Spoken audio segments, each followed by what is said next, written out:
কলকাতার মির্জা গালিব স্ট্রিটের হোটেলে আগুন লেগে মৃত্যু হয়েছে 9 জনের। তাদের মধ্যে 7 জন বাংলাদেশের নাগরিক। বাংলাদেশে মৃতদেহ নিয়ে যেতে কলকাতায় এসেছেন মৃতদের পরিজন। না, আমরা তো বাংলাদেশেই করবো দাফন।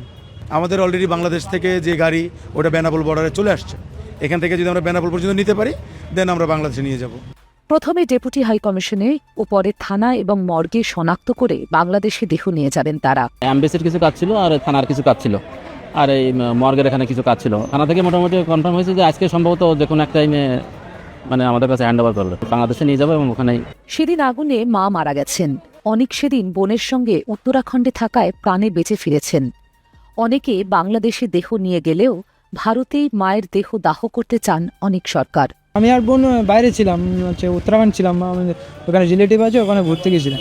নিমতলায় দাও করবে যে এখানে উপরে নিয়ে যাবো না, এটাই ভাবছি। সেভাবে এই পরিস্থিতি সব নিয়েছি। এখন কাগজপাতি সব সেইভাবে হয়েছে। হ্যাঁ, পাসপোর্টের কাগজ টাগজ লাগছে, ভিসার কাগজ টাগজ লাগতেছে, বাংলাদেশের নাগরিকতা প্রুফ দেওয়া লাগতেছে।